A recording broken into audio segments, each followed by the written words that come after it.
The Milwaukee Bucks were one of the best teams in the NBA this season, finishing atop the Eastern Conference standings.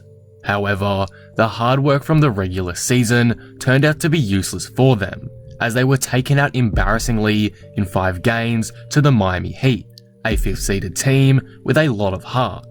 There were a couple of problems for the Bucks this series, and it's why a seemingly worse team managed to beat them so easily. Unfortunately for Milwaukee though, this all could have been avoided.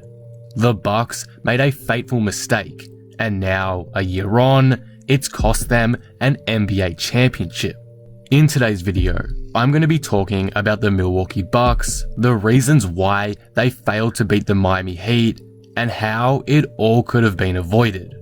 If you're new here and enjoy the video, be sure to subscribe for more NBA content like this. I'm trying to hit 12,000 subscribers by October, so all support would be greatly appreciated. Anyway, with that all being said, let's talk about the Milwaukee Bucks. Lucas. The Bucks just weren't themselves in round 2. Giannis Antetokounmpo couldn't get going and was trapped very well by the Heat, and the shooters for the Bucks, who Giannis had to so often rely on, just couldn't knock down their shots consistently enough. Giannis averaged under 22 points per game for the series, as Miami completely restricted his offense and minimized his impact. This forced guys like Middleton to step up, which fair play to him as he did, but it just wasn't enough for the Bucks to turn around a 3-0 deficit. You could argue they were robbed in game 2 because the officiating in that game was just shocking, but I think the Heat were always going to win this series nonetheless. So, what went wrong for the Bucks this series? The biggest issue that Miami caused for Milwaukee was the fact that they slowed down the pace completely. As the Bucks play at a high pace, playing at such a slow tempo halted their offensive scheme a fair bit, and caused them to play a lot more half-court basketball, of which they struggled to do.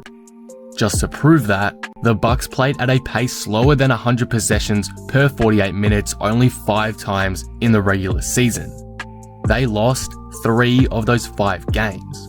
In the majority of this series, the pace was under 100 possessions per 48, which is why I think the Bucks were so poor. These playoffs just made it evidently clear that Milwaukee needs another playmaker aside Giannis, as he was struggling to create shots and basically do a lot of the offensive work himself, particularly in the opening 3 games. In situations like that, a borderline all-star level playmaker is absolutely necessary, as Giannis can't do everything himself, and as we've seen, he's not a great half-court player. Also, obviously, Bledsoe isn't the best playmaker to rely on in those situations. So yeah, the Bucks need another playmaker, but that's the sad thing. They had one. That guy for them was Malcolm Brogdon. Last off-season, Milwaukee and Brogdon couldn't come to terms on a deal, so he packed his bags and headed to Indiana. For him personally, that was a great decision, as Brogdon quietly broke out on the Pacers this season, averaging 16 points and 7 assists per game. However, on the Bucks' ends of things, losing him has hurt them a lot more than it seems.